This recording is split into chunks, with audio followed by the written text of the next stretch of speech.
to see you soon as you get through college. Why? Keep this car. It's very valuable. I want to see you soon as you get through college. You have what it takes. We need your spirit in my business. I have a big future for you. You cannot fail. Don't forget. Who are you? I didn't quite catch the name. I may not look just like you, but I have opportunity. Oh.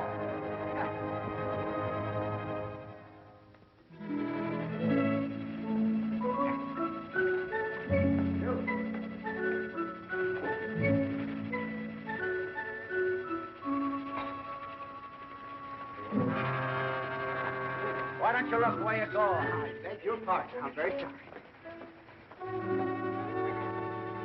Well, I should say I do remember.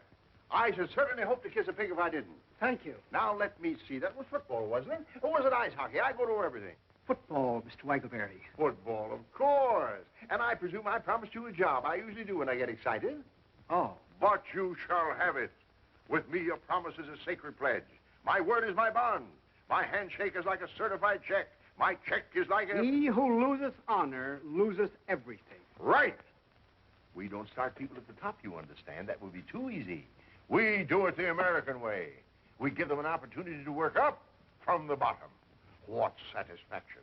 What the feeling of accomplishment you will have when you are able to look back from whatever rung of the ladder your go-getiveness would have placed you upon and say, I did that. Yes, sir. Fine. You know nothing about the advertising business at all, I presume? Well, Good! Then you won't have anything to unlearn. You'll be able to start right in the basement, and your rise will be all the more spectacular.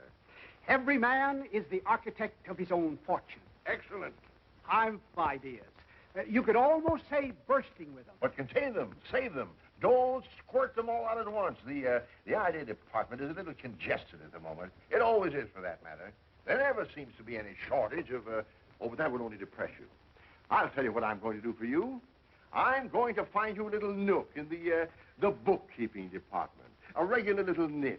You could almost call it a cranny. The rest will depend upon you. Well, thank you very much, but these ideas... How I envy you this chance you're receiving today. My father unfortunately left me the business. Oh. Just one of those things. You have no personal fortune, I hope. Well, no, sir. Great, and probably only the clothes you stand in. Well, not exactly. I mean, this isn't my other suit. Oh, isn't it? No, sir. Well, no matter. Clothes do not make the man. On the contrary, as Shafter said to Marx, it's man who makes the clothes.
Diddlebock. Yes, William. Well, the boss would like to see you. Oh, me? Oh. By the way.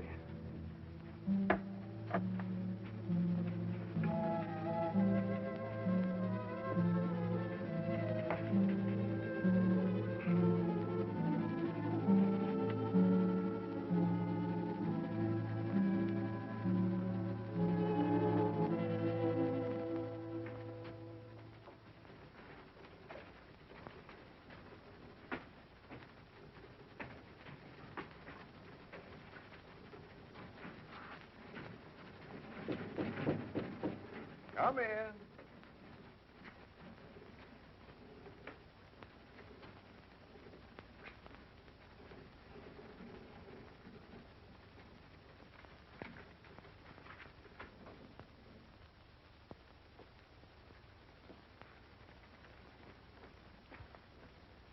You want to see me, Chief?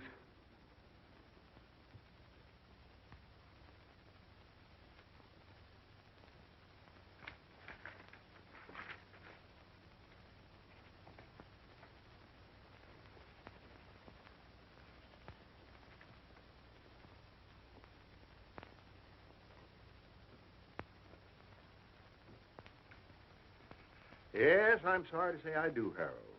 Oh, How long have you been with us, Diddlebock? about 20 years, I guess. 22 years. Too long. Why, it seems like yesterday to me. I mean that I started here. Well, it was quite a few yesterdays ago. The earth has cooled considerably since you put on your first pair of sleeve protectors outside there. Yes, I guess it has. And so have you, Harold. So have you. I don't know exactly what you're talking about. I may be a little older, but I'm quite sure that I had great hopes for you, Diddlebock. If ever I saw a promising type of American youth, full of zing, full of zest, full of zowie, it was you. I remember that day I first saw you. The bases were full. The crowd was breathless. You strutted up to the plate, swinging 3 bats at once. What? Oh, no, it was hockey, wasn't it? Ice hockey, of course. You got the puck, and it wasn't? Well, what does it matter anyway at this point? A man is only as young as his arteries, Harold, and a firm is only as young as its employees. My father fired anyone who got to be 50. Man, woman, or child, it didn't matter to him. That was his motto, the cornerstone of his success. Personally, I found the method harsh. I do not subscribe to it. With me, a man is as young as his ideas. Yes, sir. I even participated in, or at least closed my eyes to, a small deception some of the older employees practiced when, because my father was extremely nearsighted, they dyed their hair and returned to work for us as their own sons. Blessed. Of course they are. Unfortunately for you, Harold, my own eyes are excellent. You have not only ceased to go forward, you have gone backward. You have not only stopped progressing, you have stopped thinking. You not only make the same mistakes year after year, you don't even change your apologies. You have become a bottleneck. You are the living proof of the low quality of work we demand of our employees, and a bad example to the younger employees who figure that if you can get away with it, they can too, and they don't have to be any better than you are, which is zero. What? There are no buts. I have bought you a Swiss watch, 18 carats. It chimes. It is properly inscribed with gratitude and love and kisses for 20 years devoted service and so forth and so forth, and I herewith present it to you. Here is also a check for $2,946.12, which represents your savings deposited with the company. I'm surprised you haven't saved more in 20 years. I had a lot more, only it was invested in the preferred stock of the company, and you remember what happened in 1929. Oh, yes, I remember. Of course, it was just as hard on all of us. You know, the little and the big. We all shared and shared alike, but that's all water under the bridge. Goodbye and good luck. And as a parting thought, I want you to know that this is hurting me much more than it is you, Harold. Much more. Thank you very much. Goodbye. Don't let it get you down. Thank you.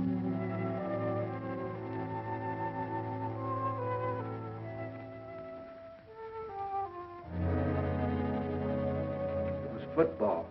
Huh? It was football I used to play.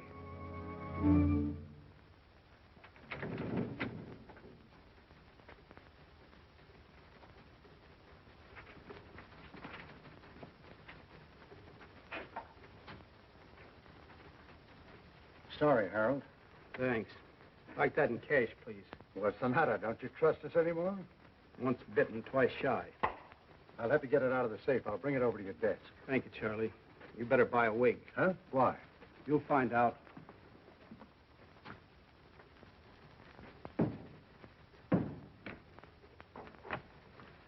Here you are, Harold. Thanks, Charlie. Just endorse it.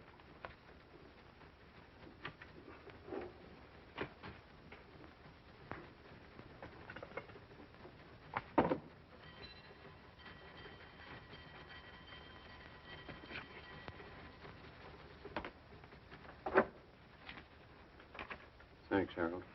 So long, Charlie.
might I speak to you a moment, Miss Otis?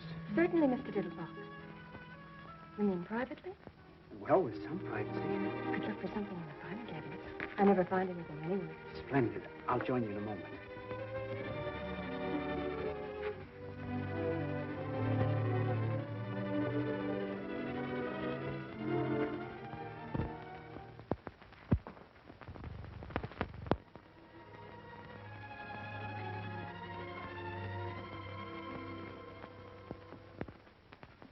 Miss Otis, Yes, Mr. Diddlebock. Miss Otis, when your eldest sister Hortense came to work here some 17 or 18 years ago, I fell in love with her. She was a lovely girl. Yes, I know. I mean that you fell in love with her. She told me. Oh, well, she swept me off my feet. My circumstances at that time did not permit even the contemplation of marriage. I know, she told me. When she very wisely stopped waiting for me and married the gentleman whose life she has since illuminated, I felt that my own life was ended, that I would never love again, that the sunshine had withdrawn permanently behind the clouds. I know. Well, I was mistaken. Of course. Because when your next eldest sister, Irma, came to work here, I fell even more deeply in love with her than I had with Hortense. I know, she told me. Hortense even got a little burned about it. Well, she needn't have, because when Irma, in her turn, got married and was replaced by your next eldest sister, Harriet, I felt that everything that had gone before was merely an appetizer. I know. She told me, too. They were getting better and better. Your mother seemed to be making them nicer every year. Thank you. I haven't come to you yet. When Harriet ran away with that headstone salesman, I was inconsolable. None of us felt very good about it. I was going to propose the very next day. She didn't know that. I had the ring in my pocket. I just made the last payment on it, the one I'd started for Hortense. You came so close. I never felt so defeated in my life. I never thought I'd smile again. Till you met Margie. That's right. She was even better than the others. Mother'd had more practice. Practice makes perfect. By then, of course, I'd been wiped out in the market. Oh, was that it? She never knew. That's right. I started to get on my feet again when your sister Claire came to work. Why didn't you ask her? Didn't you like her? Like her? I worshipped her. Only that irresponsible lout, that loafer who married my sister, chose that very moment to kick the bucket to pass on without leaving even a dime's worth of insurance. So I found myself with a ready-made family. Poor Mr. Diddlebock. I suppose you were in love with Rosemary, too, while she was here. Naturally. Of course, I was so in the habit of being in love with your mother's daughters, but then that it would be impossible for me to even see one without... Without what, Mr. Diddlebock? I presume you know I've adored you since the first morning you punched your first-time card. You knew it, didn't you? Well, I suspected it. My sisters had warned me. Of course. Imagine being exposed to 7 Miss Americas and muffing the whole 7 of them. Poor Mr. Diddlebock. I'm leaving here today. Oh, no, Mr. Diddlebock. That's what I really wanted to tell you. I don't know where I'm going, and I very probably won't see you again. So, I want you to take this. It's all paid for. Someday, when you meet some young man who's really worthy of you and who has everything but the engagement ring, you can take that excuse away from him anyway, and... well...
confidentially, I left my money on the dresser this morning when I was leaving. You couldn't let me have $4 I say, you couldn't let me have You couldn't let me have $4 till Wednesday. That's my lucky day. There's a nag called Footshore running at Belmont, and you don't have to go if you can't spare it. I just said if you happen to have $4 you wasn't using until Footshore come in. Fool and his money are soon parted. Yeah, but think what beautiful memories he lays up. How about $2 till tomorrow? He who lendeth money endeth friendship. Oh, that's all right. We ain't friends. I never even seen you before. Well, that's a fine argument. How about a quarter for a racing form? This is day before yesterday. Oh, here, since you're so melancholy about yourself. Fish hooks? What? I say, maybe you caught your mitten some fish hooks. Holy Moses, Westerner, huh? Oh, here. What's the difference? Holy mackerel, you're a right guy. You stick to me and you'll be wearing rubies. No, I'm not. It's just that I've been saving it for 20 years and I'm getting tired of it. It's what you call an impulse. Like a man works all his life in a glass factory. Well, one day he feels like picking up a hammer. You say you work in a glass factory? No, I didn't say that at all. Oh. It's just... Oh, well, you wouldn't understand. What you need is a drink. No, I never touch it. I never have. It runs in my family not to. The demon rum. I'll tell you what I'm going to do. Since you've been so generous and all with me... No, I tell you, I have never in my whole life... You're never too old to learn. You can't teach an old dog new tricks. Every dog is entitled to one bite. Now, let sleeping dogs lie. A barking dog never bites. He who sleepeth with dogs riseth with fleas. Now, wait a minute. How about a little wine for thy stomach's sake? That's from the good book. He who hesitates is lost. Lips that touch liquor shall never touch mine. Eat, drink, and be merry. The priest and the prophet have erred through strong drink. They are swallowed up of wine. They are out of the way through strong drink. They err in vision. They stumble in judgment. Isaiah 28. You got me. What kind of a drink would you suggest? Nothing too strong, of course. How deep is your trouble, brother? How did you know I was in trouble? Well, I've been around quite a lot of it. I hear you. Did you ever hear of a Texas tornado? Not till this moment. Oh, you'll be surprised and amazed. Right this way. What? Come on. Wait a minute. Oh, come on. I shouldn't be going down there. I mean, after all. Come on.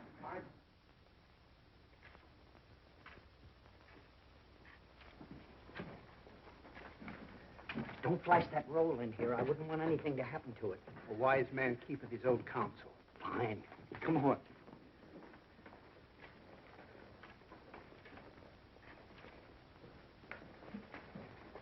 Come on.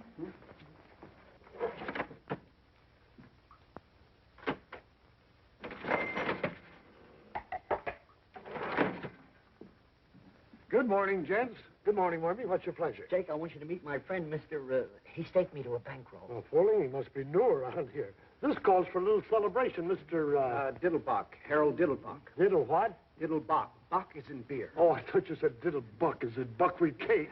No, I didn't. Brother Diddlebuck, back. What's the matter with me? Bock. Oh, yeah, Bock. He's in some kind of trouble. Who is He's it? about to have his first drink. His first drink? Uh-huh. Well, drown my kittens. This is quite a moment. You mean his first this morning? Or really his first ever and ever since he was weaned? I have never partaken.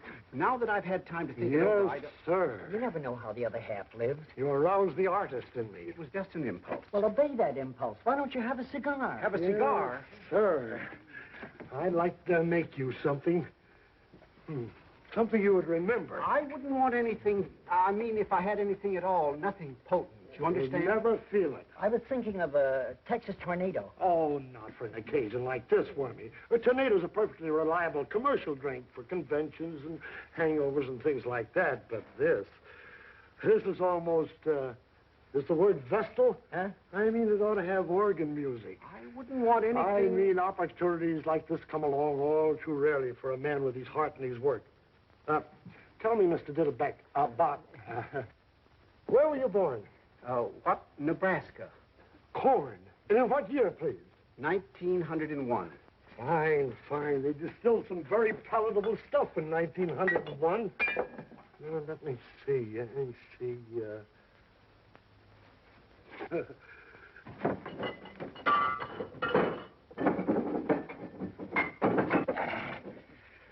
I wouldn't do this for everybody. I wouldn't want you to... You leave it to me. You just leave it to him. 1901. 1901, a sort of meeting of old friends, brothers under the stars. It ought to help your personalities to get together. Or don't you believe in astrology? I've never thought much about it. If you're making that for you me... believe in personalities? I suppose so. How about posterity? What? Posterity's just around the corner. Now, just a couple of technical questions. Would you like it frappe or flambé? How? You like ice skating or turkey spans? I used to skate a little. Frappe.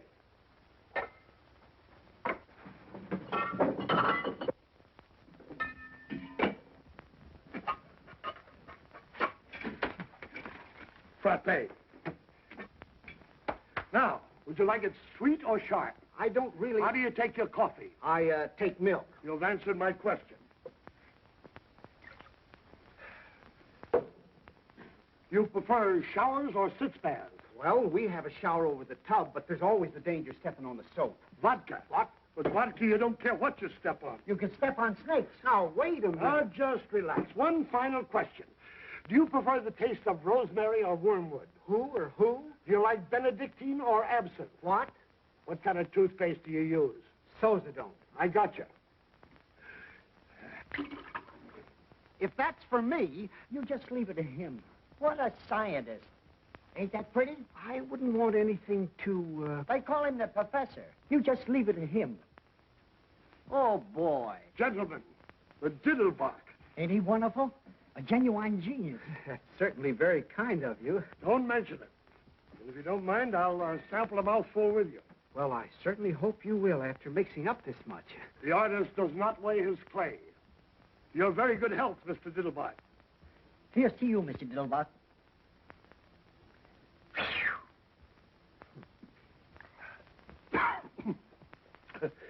Ain't that something if I do say so myself? That's certainly very kind of you. I'm only sorry that you made so much of it. Certainly the last thing I ever expected was to have an alcoholic refreshment named after me.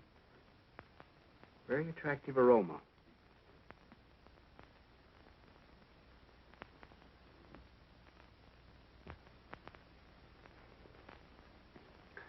Very mild. Nothing to it. I wouldn't say that.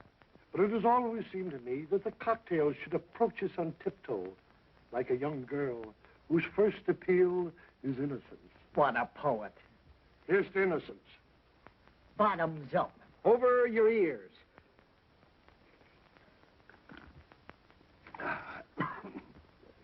Doggone if he didn't inhale that like an expert. Welcome to the Brotherhood. Is that all there is to it? You are now a member in full standing. That's very, very pleasant. Just a little dividend. Just a drop. You'd never guess that you'd make so many different flavors in it. Like a poem. I suppose there is some alcohol in this. I will not deceive you. There is. You'd never know it. That's where the skill comes in. What a scientist. There ain't hardly another mixer in town could do you a thing like that. Oh, boy.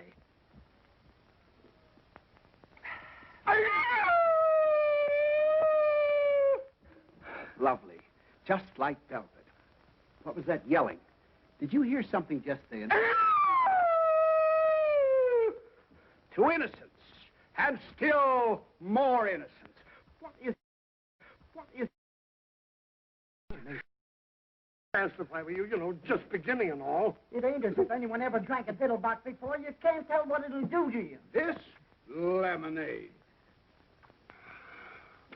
Shake up another batch of it. Shake up a bucket of it. Oh, wait a minute. What are you talking about? What are you looking at? Who, me? Nothing. Hurry it up. What is that yelling I keep hearing? Say, is somebody strangling a horse around here? You know, I thought I heard something. Everything's under control, Mike. It was like a sneeze, and yet it wasn't like a sneeze. It was more like, what's the matter? Won't you have a little drink while you're here? No, thanks. Not while I'm on duty. The Diddlebock isn't really a drink. What? It's just a little thing I invented in Brother Diddlebock's honor. It's more like a fruit cup, really. A fruit cup with sex appeal. Thanks, just the same. Thank you. Very fine fellow. One of the finest.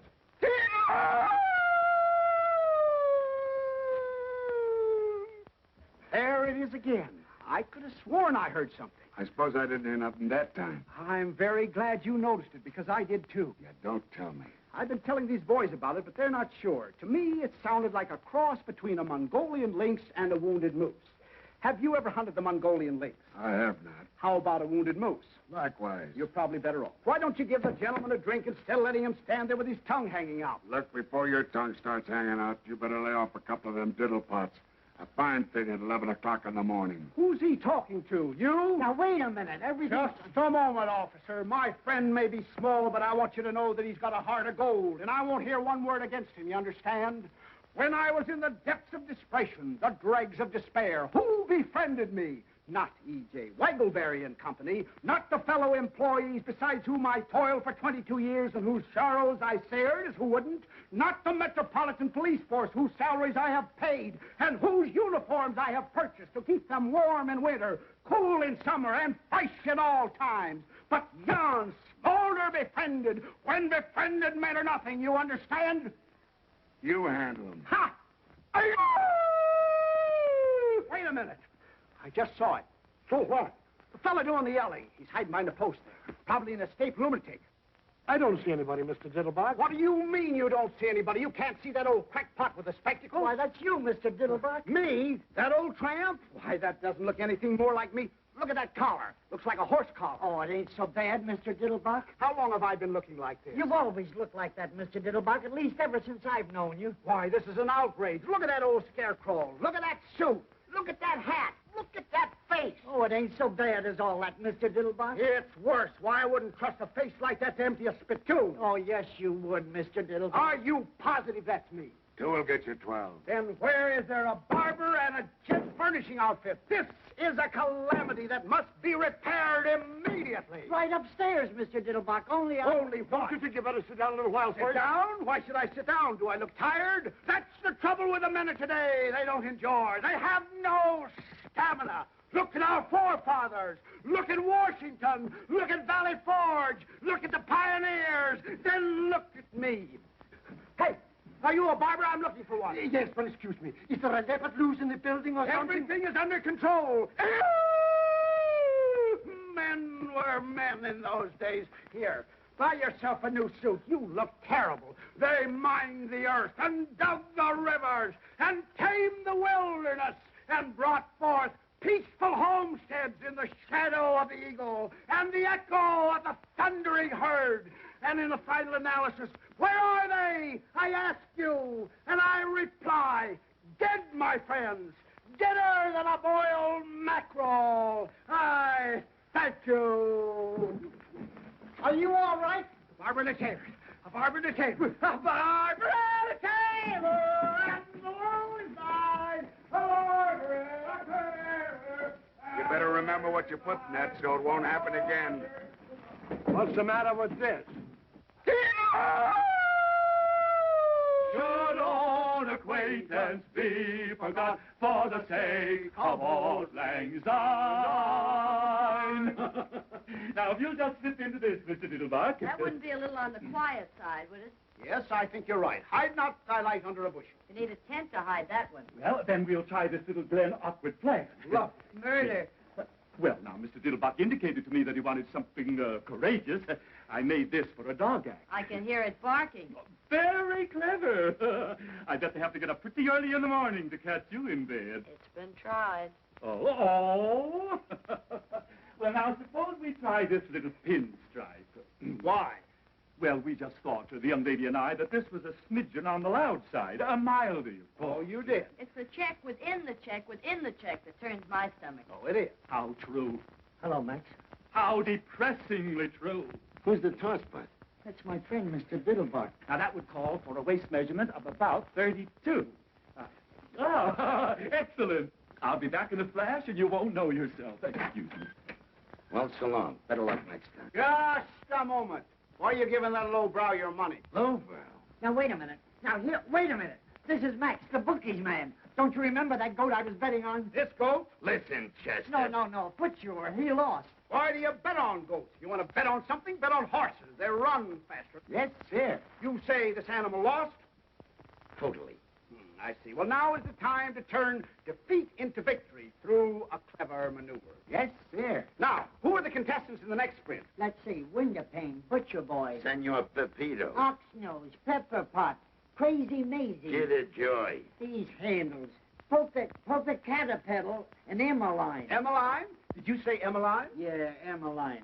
Devoid of speed. Probable odds 30 to 1. Emmeline was my mother's younger sister. You don't tell me. Oh, yes. She was a little shorter than Mother, though. A little plumper, too, but a very pretty girl. That's remarkable. Avoid her like poison.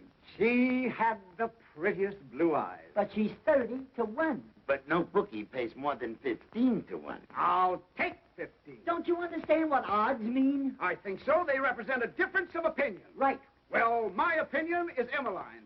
She must be a beautiful goat. I mean, if she's She's anything a like- horse. Oh, well, all the better. They run faster. I don't want to hurry you, none. But if anybody still wants to get a bet down, I get 15 to 1 for Emmeline. especially if she wins, $1,000. $1,000. $1,000. You mean on the nose? Wherever you put it. Now, wait a minute. Take it easy, will you? Don't get excited. It's nothing but a symbol that costs practically nothing to print. There is no shortage of it at any time. Don't do that, Mr. Diddlebock. You have to take chances in this life. Will you take a grand on Emmeline? Almost don't have to take those kind of chances. 15 to 1. Don't do that, Mr. What do you mean, am I Diddlebock. playing? Nonsense. You didn't know Aunt Emmeline. I got the dough right here in my mitt. Here, put it in my Are hand. you sure? Nonsense. I wish you would The change. die is cast. Of course, it ain't any of my business, but you sure you don't want to think this over? Certainly not. When the iron is hot, strike. Look, a joke Obey that impulse. Okay, it's your funeral. Okay. I tell you, I got it right here in my mitt. Can't you hear it? You made a bet. Maybe not the best bet in the world, but a bet. They're off. I can hear the short wave. Senor Pepito going to the front by ahead. Windowpane second. Crazy Maisie third. Butcher Boy fourth. And the Popo Caterpillar. Let me hear that. $1,000. Keep quiet. Let me hear that, will you, please? Around the chain. It's Pepito in front by 3/4 of a length. Windowpane a second by ahead. Crazy Maisie third by ahead. At the quarter, it's Windowpane by ahead. And here we are, Mr. Diddlebock. I just brought a few accessories in case. Pepito a second by half a length. Now, if you'll just slip into these, Mr. Diddlebock. Would you mind glancing the other way, dear? With pleasure. Oh. With your permission, Mr. Diddlebock. Butcher Boy got through on the inside and is going to the... Crazy Maisie fronted. She's swerving the Butcher Boy on the rail. Right, the skin on the feet. Thank you. All this noise. Possibly a Windowpane change is of third chairs, by... Mr. Diddlebock? This one. By all means. Now, if you just slip your coat off, Mr. Diddlebock. Windowpane got through on the outside, but... Crazy Maisie ran wide and bit him. What? She's crazy. Now she's back at the rail in front by a length. Pepito And there Butcher we Boy are. got through on the outside. Very nice. Coming up between horses. They're clearing for home. It's Crazy Maisie by a length. Pepito a second by half a length. And There. Butcher Boy's coming up. No. Butcher Boy is second No. by a length. Butcher Boy is second. Crazy Maisie ran no. wide again. And... No. What? Here comes Emmeline. They're coming up between... They're coming down the line. Head in head. It's Kills Crazy the suit. Butcher Boy, They head kill in each head. other. Here comes Emmeline. It's a driving finish. Their noses apart. They're going across the line. They're finished now, and it's Emmeline. By a neck. Butcher Boy second by half a length. And Crazy Maisie is straight in front of that. Caterpillar and Is me. Emmeline. Emmeline wins. Hot dog.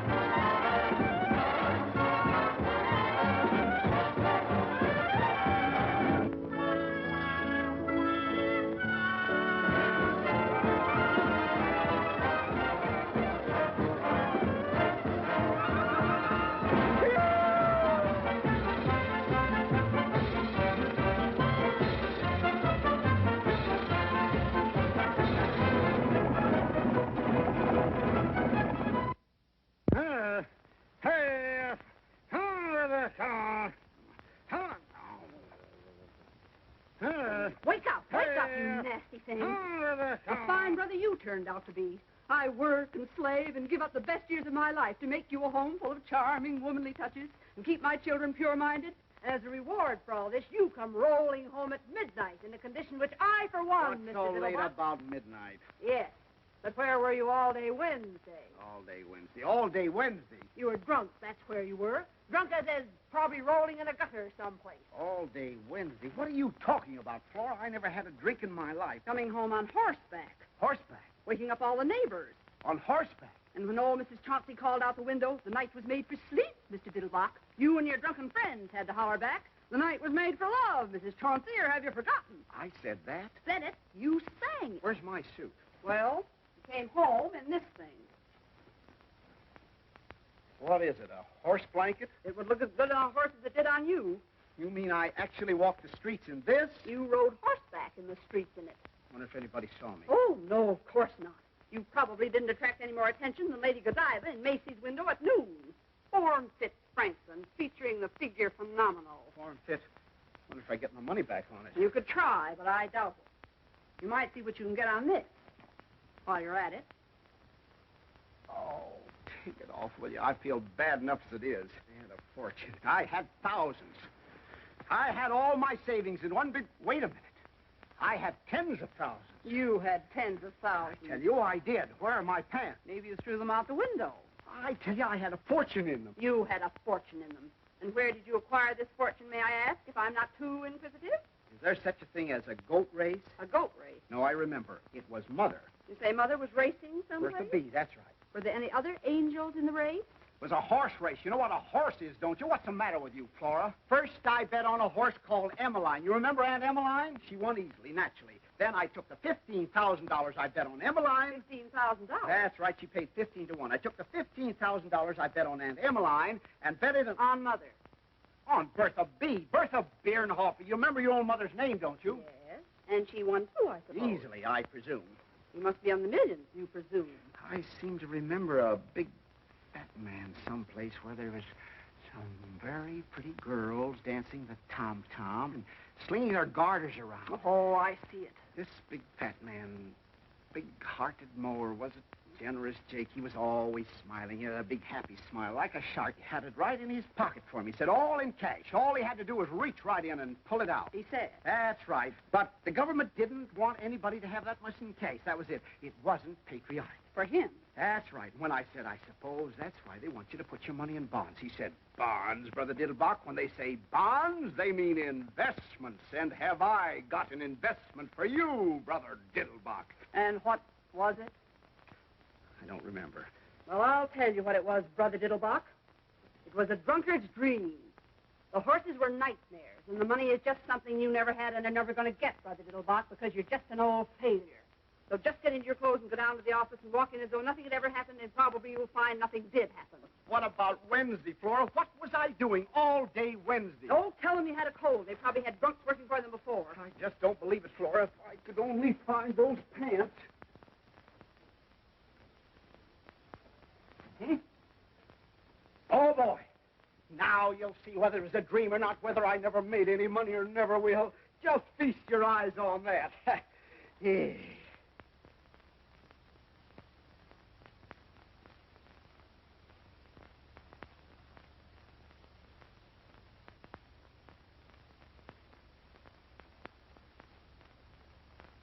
Well, that's certainly funny.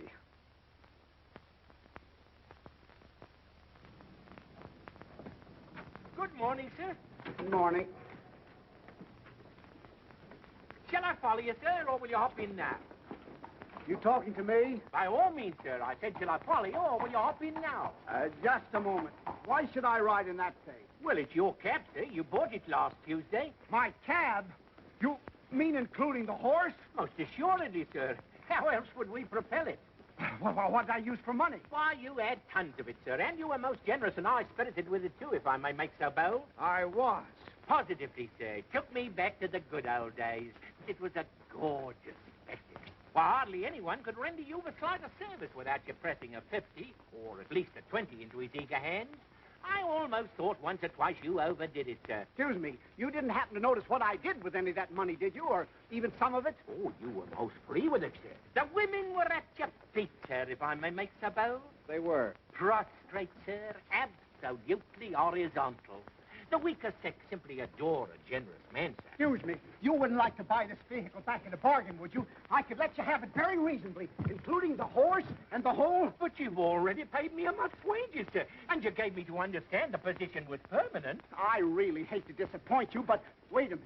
You don't happen to know whether a horse called Bertha B won on Tuesday, do you? By all means, won rather easily, I believe, in 2:01. Then what did I do with it? You mean the kale? Yes, and where was I all day Wednesday? You mean where weren't we, sir? Oh, it was like the good old days. You'd say Algernon. Your name's Algernon. My name's Thomas, sir, but you had difficulty in remembering it. You called me Algernon James Macbeth, and even Othello once or twice. Excuse me, but morning, Mr. Diddlebock.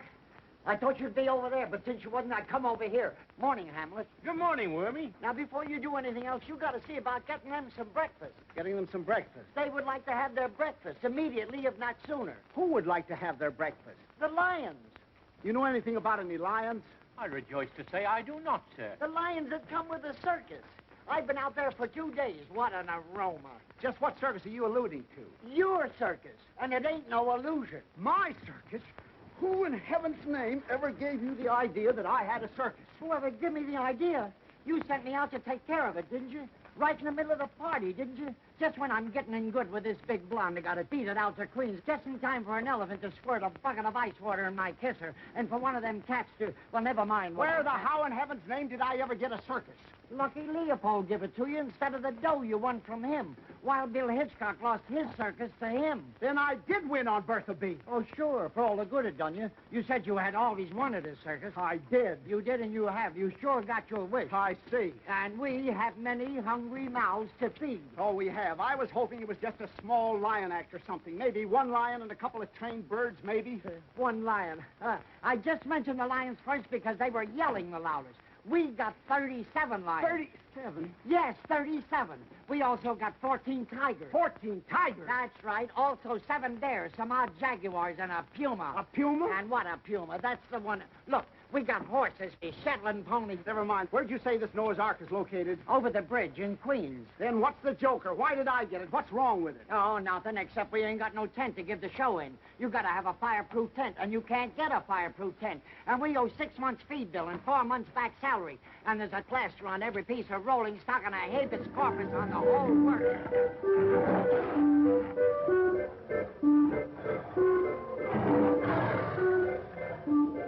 Now, how would you feel about repossessing your circus at a fraction of its original cost? I'd like to be 9,000 miles away from it, home in the arms of my mother.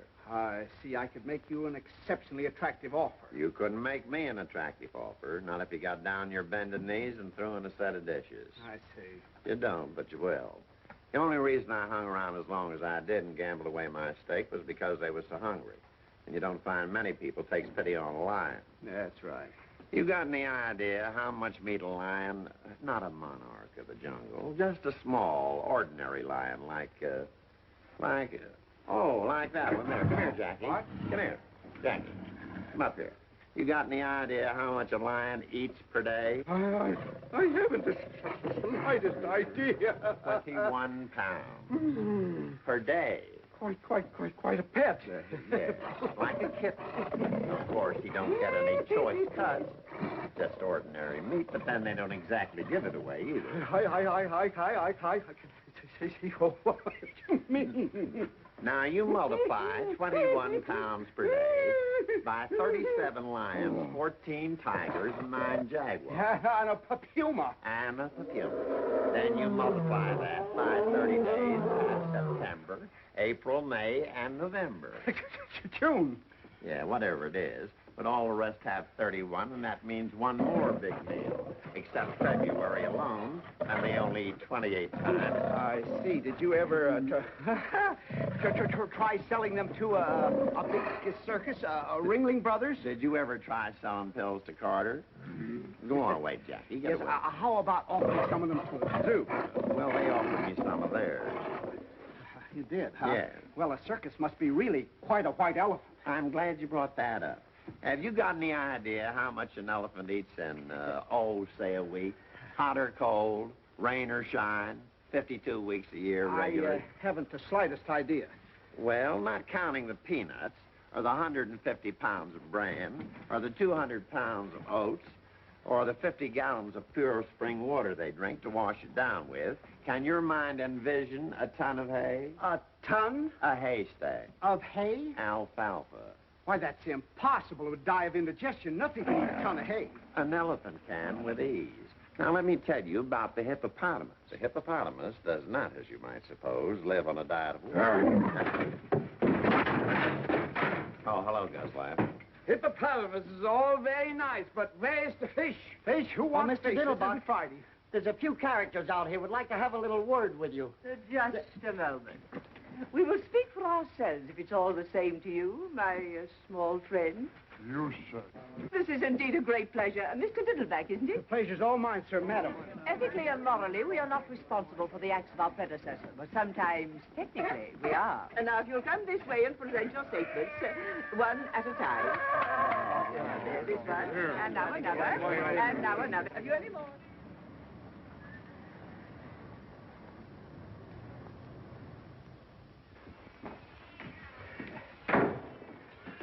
How do you do? What is your trouble, young man? I happen to have some very hungry cats, and I was just wondering if your organization could help me out a little, just temporarily. Most certainly. We're here for that purpose. It wouldn't matter about the size of the cat? Not a particle. We mother all cats. That was the desire of our dear benefactor. Very handsome man. Well, that's certainly a relief. Now, have you one or plural cats? Plural. Excellent. And the number, please? 61, if you want to count that pew. I beg your pardon? Well, in the neighborhood of 60. It's quite a neighborhood. Well, you know how they multiply. There are ways of controlling that, you know. I don't want to sound cruel, but are you quite sure that being out of work and everything, you can afford to support quite so many of our dear little friends? Well, I'd be very happy to bring over a couple of wagon loads of... Not permitted, or all too soon our little home would be overflowing. Especially with ours. We will help you from a distance. The important thing is that they're hungry, isn't it? Of course it is. So I'll just give you a requisition for, you can fill it at the back door, for, shall we say, 6 bottles of milk? Oh, let's make it 8 bottles of milk. And some nice, freshly chopped liver. About how much liver do you think your poor little darlings could manage? Well, would about 3 tons be asking too much? 3 tons? We could have took a couple of pounds of that liver. What for? For lunch. We got to think along very much broader lines than that. This is a big problem. You're telling me. I used to solve problems all the time when I was in college. Trigonometry, calculus. What a time this would be. You know something? What? I don't think I've thought in years. No fooling. I'm always thinking, always trying to figure an angle. That's because you have to. You haven't got security. You haven't got a job like I have. I mean, like I have. Where you have to get up at the same time every day, eat the same breakfast, go to the office on the same car, work on the same ledger all day, then go home the same way you came to the office, except backwards. Sure makes me dizzy to ride backwards. It doesn't take any thought to do all that, so you don't think anymore, like you stop taking exercise. I sure hate exercise. I was even in love with the same girl all my life, except in a different body. Same with me. I gotta have change all the time. So long, Susie. Hello, Nellie. Hail and farewell. You know something else? What? He may have been right to fire me. Huh? I'm just an old has-been. What are you talking about? If ever I seen a live wire, a good time Charlie with a rubber off his roll and a whistle for the dame, why, this little problem wouldn't have been no problem at all to you on Tuesday. Where there's a problem, there must be a solution. Where there's a mind, there must be thought. You follow me? Well, at a distance. Where there's a circus, there must be money. You said it. Now, where do you get money? Wall Street? Correct. And where in Wall Street? A bank? Correct again. And how do you get that money out of that bank? A hold-up? No. By using your head. Nothing is impossible if you use your head. You can go through granite walls with your head. I nearly done it one time. I tried out a horse. It was a very quick stop. Baraboo. Huh? Baraboo, Wisconsin. A banker from Baraboo, Wisconsin. Uh-huh. The winter headquarters of Ringling Brothers Circus. What's that got to do with it? What's that got to do with it? Any boy from Baraboo, Wisconsin naturally wanted to hang around the circus as much as they'd let him. All his spare time he was there. He'd carry water for the elephants, take me down to the public library. He chopped meat for the lions. He stuffed hay in the hippopotamus. Naturally, he wanted to run away with the circus. Every American boy does. I see. That's a very clever piece of deductive reasoning, Mr. Diddlebock, a very brilliant hypothesis. Just plain buck. You are interested in circuses, aren't you, Mr. Sergeant? Deeply. Splendid. Where did you develop your interest in circuses, Mr. Diddlebock? I dabble in circuses. You know, jump in, take a small profit, jump out. Ah, yes, it's that last part that's the hard part. Yes, I sir. might have wished that you were a true lover of circuses rather than just a trader in them, but beggars can't be choosers. How true. And now, Mr. Those Sergeant. elephants. How soon would you be ready to take over my circus? Take over your circus? Well, time is of the essence, naturally. You must have found, owning circuses before, that once you make up your mind to dispose of one of them, the sooner the Yes, sweeter. but, Oh, yes, it is. Perhaps I shouldn't tell you this, but you certainly came on the right day. I've just received my monthly fee bills, and I'm prepared to make you a genuine bargain. I'll meet you more than halfway. In fact, I'm willing to take a stupendous loss. I'll make you such a sacrifice. No. Oh, yes, I will. This is the end. By gad, you can acquire my circus at such reasonable terms that... You can acquire my circus. That's right. Give that to me again. We got the circus, and you being fond of circuses, we thought naturally you'd be... That you could sell it to me. Uh-huh. I knew this was too good to be true. I hate bankers. Why? Because they won't lend you any money like they're supposed to. Everybody hates them. Don't you hate them? I never thought much about it. Now, let's see. Why would a banker want to buy a circus? Take off his income tax? I don't think they pay income tax. At least you never see their names up very high on the list. They're leaving us to pay it for 'em. I hate bankers. Could he be sorry for the animals? A banker? What we need is an argument. What we need is some meat. That'll come. Now, why would you buy a circus if you were a banker? I wouldn't. Even if you can afford it? I should say not. Pooey. Why, I would. I guess maybe that's why I bought one. I was always going to buy a circus when I got rich. You sure bought one. Keep it in the poorest part of town. Let all the kids in for nothing, all year round, just to see their faces. You get awful tired of that whiff. Wait a minute. You say everybody hates bankers? Naturally. There you are. Huh? Nothing to it. Where's there another bank? They're all banks. Then come on. What happened? We just sold a circus. Huh? James R. Smoking Company. James R. Morning, gentlemen. Morning. Is Mr. Smoking? We'd like to smoke him out. We'll go inside, Wormy. You got an appointment? We'll make an appointment. What do you want to see him about? An A circus. investment. Of what? What's it your business? Well, go ahead. I'm not stopping you. There are plenty of people inside for that. Want to try it? Big mug. Come on, Wormy. What? I hate bankers.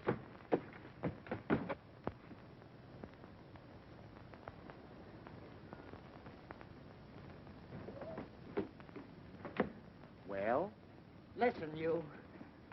we didn't figure this out far enough. You've got to figure these things out to the bitter end. What you'll do, then what they'll do. Then what you'll do after that, then what they'll do, then what you'll do after that. It's like, do you play chess? No. I don't either. Maybe if you wore the other suit and the big Kelly. What for, to frighten them? No. What we need is an open sesame. Well, no, well, we can dig up a couple of blackjacks. No. What we need is a rule. Oh, Did you ever hear of the Trojan horse? where was he running? Forget it. There's nothing that succeeds like success. No. Like thought. With thought, you can penetrate granite walls. Right, big mug. All we need, then, is a thought. But that goes all the way through. Right. That don't stop at the bitter end. Right. You and your little brother. Never mind that. There's nothing to it.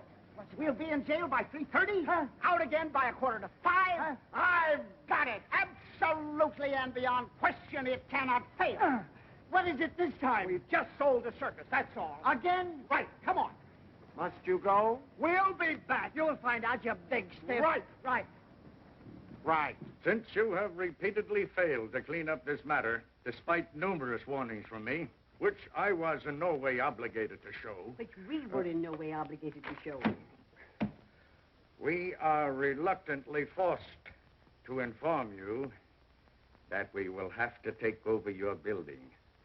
As of the...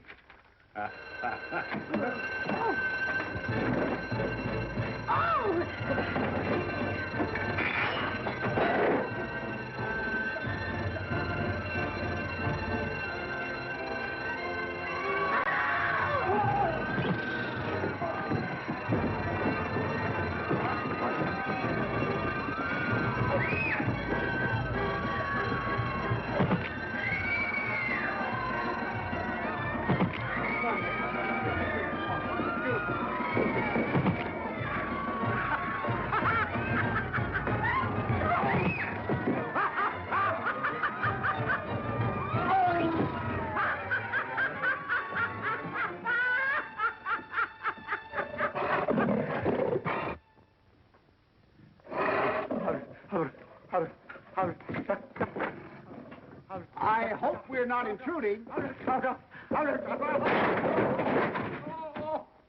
Mr. Smoke, I presume? I wonder if I could have a few moments of your valuable time. Mr. Smoke. Where are you, Mr. Smoke? Now, wait a minute, Jackie.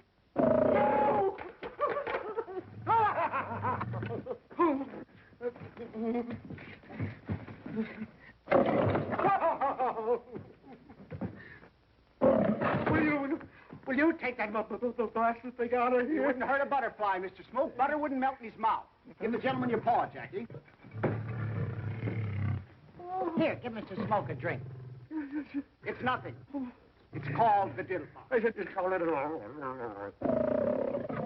I have only a few moments before the police reserves arrive, so I will be extremely brief. As you know, Mr. Smoke, you are loathed by everyone. Why? Because you are a banker. I am here to repopularize you overnight through the medium of the James R. Smoke year-round free circus for children. Adults, 55 cents. Remember that the richest man in the world spent millions to become popular. I will make you popular overnight and for nothing. Yes. There's only one circus in the world for sale. Why, Jackie? I have it. The James R. Smoke year-round free circus for children. Adults, 55 cents. The price is $30,000. I will leave you with that thought. My name is Diddlebock. You can locate me through the papers. Good day. Come on, Jackie. Come on, boy. Good day. Bock, as in beer.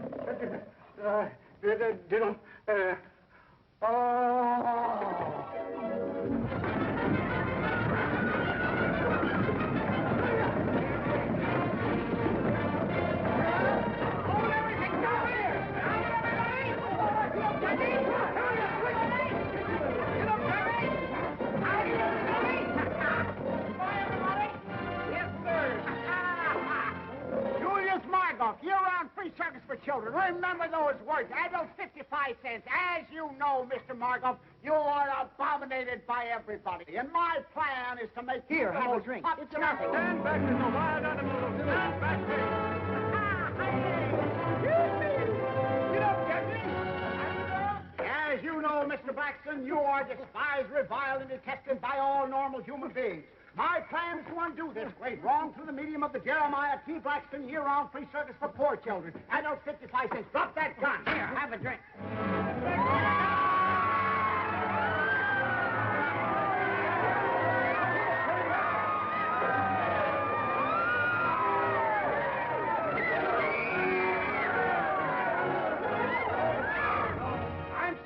Break in on you like this, but I want you to know about the McDuffie year-round free circus for poor children. Adults, 55 cents. As you know, Mr. McDuffie... Just a minute, young man. What do you mean crashing in here without being announced? What you got there, a dog? He don't smell nice. Why don't you give him a bath? Now get out of here before I ring for the janitor. If I can never find that Tessie bell and have you escorted to the street pronto. Go on out now. The McDuffie circus would make you very popular. I don't want to be popular. I don't like nobody, and nobody likes me. If it's all right with them, it's all right with me. Here, have a drink. Certainly, that's the one thing I do like. The McDuffie circus will probably... Very nice. Man's only friend. Now get that dog out of here. I hate dogs.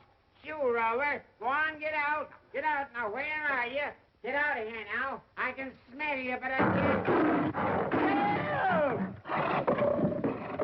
No! No! Hey! Jackie! Look out for Jackie! Here, Jackie! Here, Jackie! Now look what you done! Here, Jackie! Here, Jackie! Here, Jackie! Look! Here, Jackie! Here, Jackie! No! What's the matter with you? What are you trying to do?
Take him in through the end window. All right. Stay back, boy. No! It's locked. Try the other one. All right.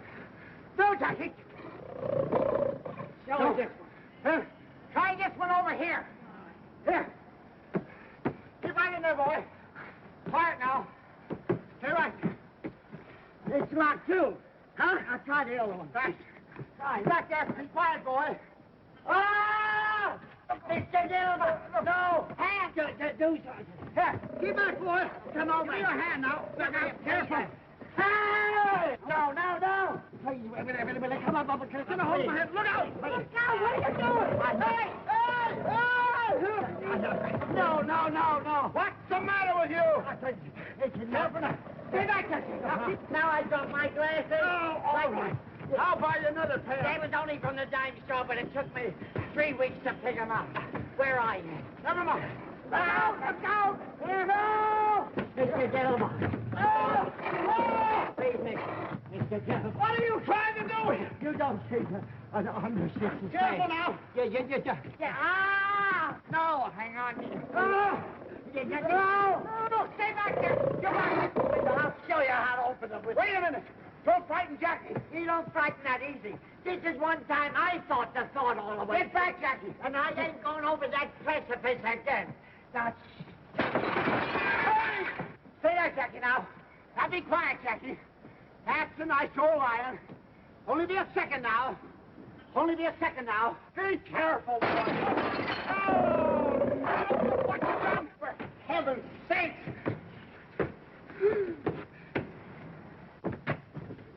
Be careful, Jackie. Please, stay back there now. Stay still. What's the matter with you? Be careful. I want to cut your arm off. I thought I told you not to make any noise. How can you throw a telephone through a plate glass window without making any noise? You throw it through 2 plate glass windows. Oh, what a mess. Can you see him? There's a good old Jackie. There's a good boy. Now, see there. There's a good old Jackie. There's a boy. Just let me get you. Have you got a hold of me? Right by that coat. Hang on now, I get his chain. I got you. Right, Jackie, get your tail out of the way now. Hang on. Now, miss. Easy now. No. Hang on to him, Mr. Diddlebock. No. Get back there. Quiet. Jackie. I almost did it like that. Get me in the finest.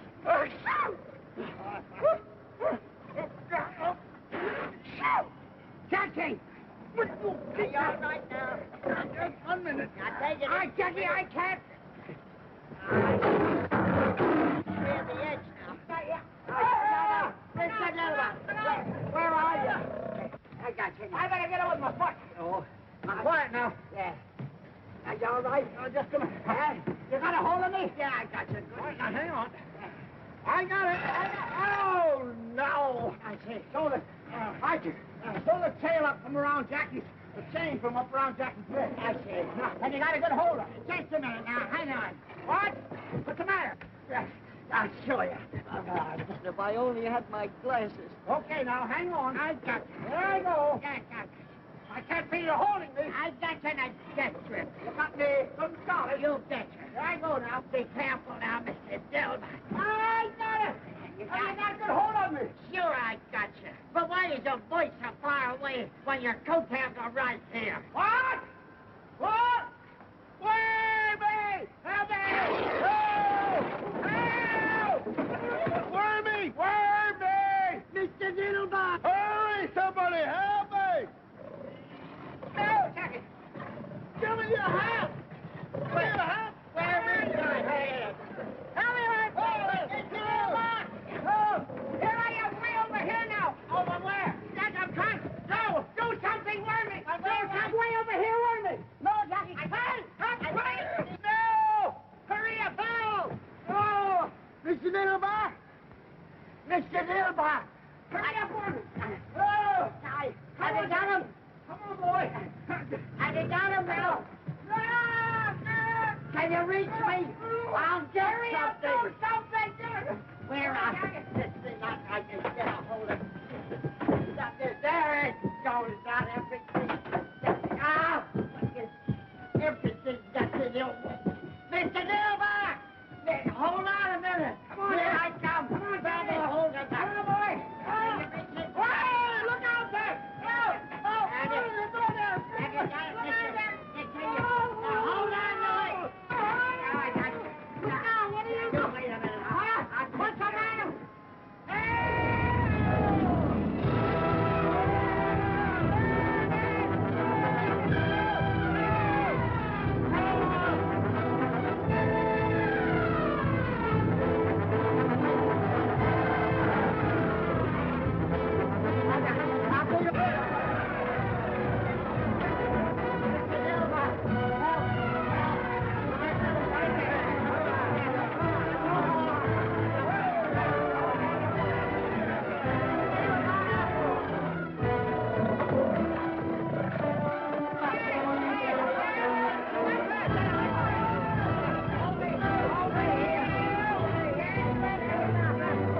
Help!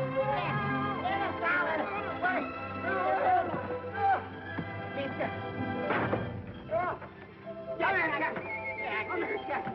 Oh, that boy, Good old Jack, yeah. Good old Jack. Was it part of the plan? No, there was something added. Oh, boy, am I glad something added. Oh, boy. Are you sure he's all right, Wormy? Are you all right? Are you all right? Good.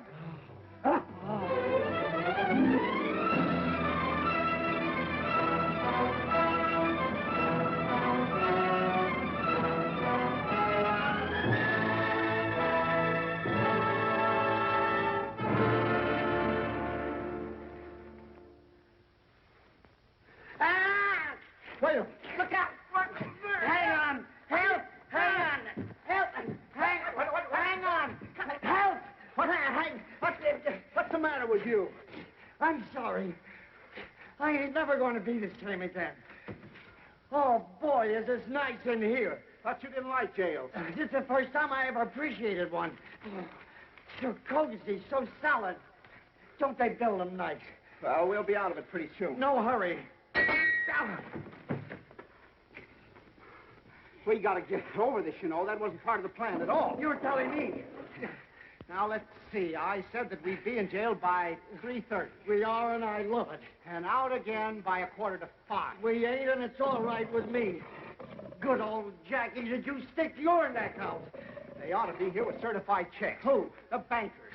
They have to come with certified checks. There's nothing in this world as strong as a good idea. Never has failed, never will fail. It cannot fail. The thought is planted. One more second, they could have planted us, too. Can you imagine watching a trapeze act? Oh. There they come. Who? The bankers. Now, you just watch. Pretend to be indifferent. Right.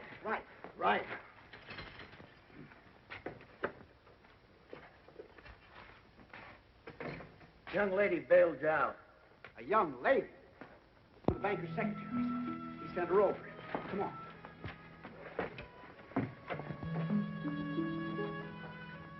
Hello, Mr. Diddlebock. I'm so sorry. You're in trouble. What's that? Why, Miss Otis? That's just Jackie. Don't pay any attention to him. You bailed me out? Well, naturally, Mr. Diddlebock, we just put our savings together. That's all. He can't get out, can he? Of course not. That's all savings are for anyway. Naturally, they weren't all mine. Hortense had the most, of course, being the others. Naturally. And when we heard you were in trouble, are you sure the strong... Of course they are. They keep murders in them. I can't thank you enough, my dear Miss Otis. I'm terribly touched, and as soon as I have a minute, I'll thank you for hours. But I'm not in the slightest trouble. This is all part of a plan, a foolproof plan. That cannot fail. That cannot fail. Oh, I thought you were in trouble. Far from it. Do I look as if I were in trouble? Now, you didn't happen to see any bankers downstairs on your way up here, did you? No, I didn't, Mr. Diddlebock. Only a colored man. What was he doing? Mopping the floor, except the sergeant. They've had plenty of time to get here. At least one of them should have come to steal a march on the others. They must know where I am. The paper says exactly. The Battery Park Police Station. You didn't have any trouble finding me, did you? I didn't see the papers, Mr. Diddlebock. Your coachman came and got me.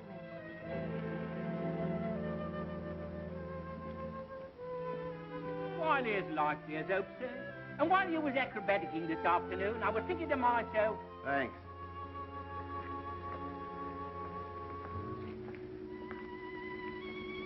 I'm awfully sorry, Mr. Diddlebock.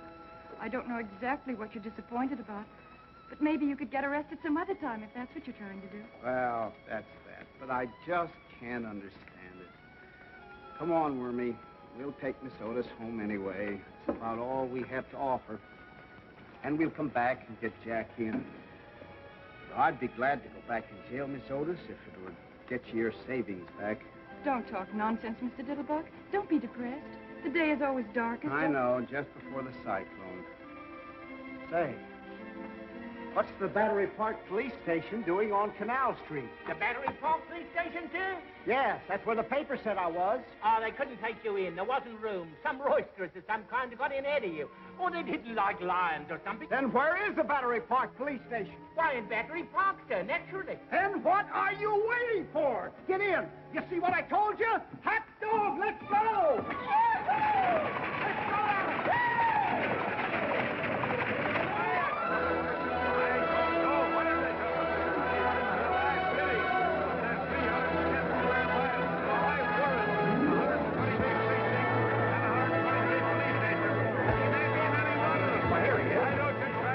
Quiet! Did anybody see any bankers around here? I'm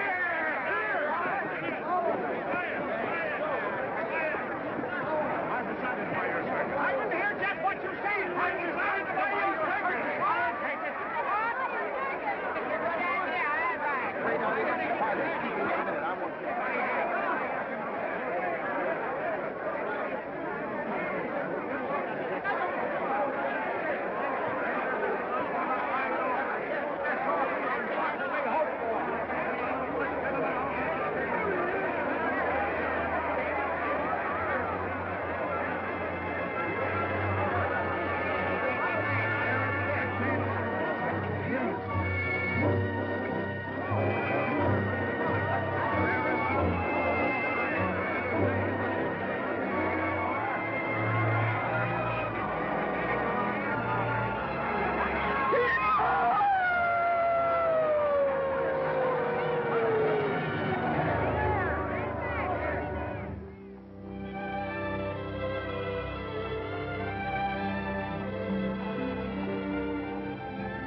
Do you feel better now?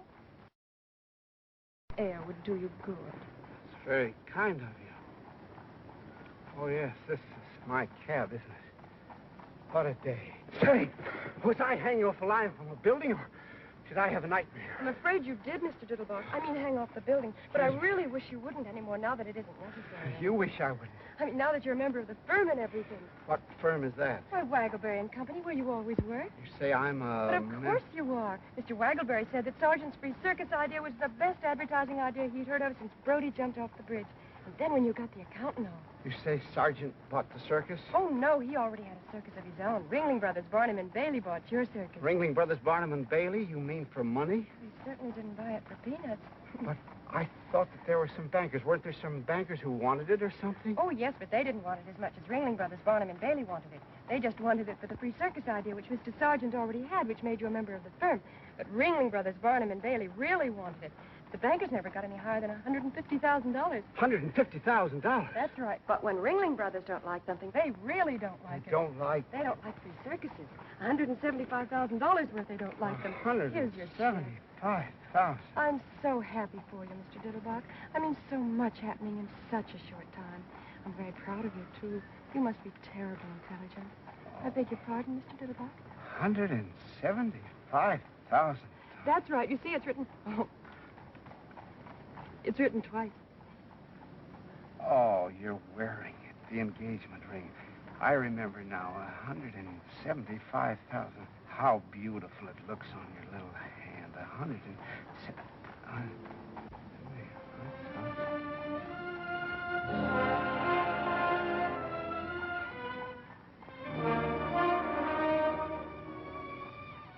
see. What's the matter, Mr. Diddlebock? This ought to be the happiest day of my life. The unexpected job, the unexpected money, but it isn't. Funny, isn't it? I'm not quite sure I understand, Mr. Diddlebock.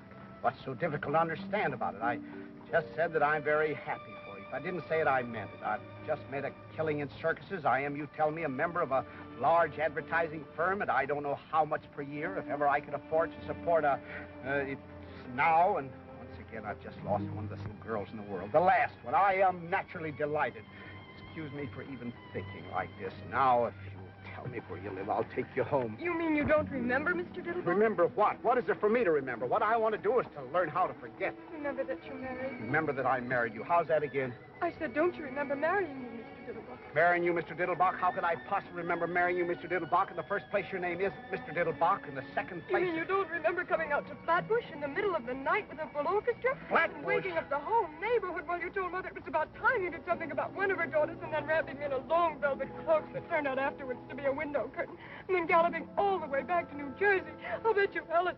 Are you sure of your facts, Miss Otis? Am I sure? Really, Mr. Diddlebock? This is terrible, Miss Otis. I'll never forgive myself if I live to be. I mean, difference in our age alone is. I mean to say not that I don't worship the very ground you walk on, but I mean looking at us together. I must have been out of my mind. I was out of my mind. Why didn't you resist me, Miss Otis? Because you were irresistible. Irresistible, irresistible. My grandmother's poodle, I mean to say. Look at me. I'm looking at you, Mr. What do you see? My husband. Your husband, piffle, bunk, sentimental drip-crap. Fortunately, there's still time to rectify this nonsense, this miscarriage of a... We'll have it a no for you. I don't think that would be practical, Mr. Diddlebock. All right. Then you can go to Reno or any place else that you like. At least I can afford it now. What do you mean it wouldn't be practical? I'll always be glad to look after you as generously and as well as I know how. Anything that I have is yours, Miss Otis. Everything I have is yours, Mr. Diddlebock. And I'll tell you something else, Mr. Diddlebock. I'm not going to Reno or any place else because you see, Mr. Diddlebock, it took you so long to make up your mind and join our family that now that we have you, we don't think we'd better ever let you go. But, my dear Miss... And I'll tell you something else, Mr. Diddlebock, that you also haven't bothered to ask me. I love you, Mr. Diddlebock. But, my dear Miss Otis, my dear child. Oh, my dear...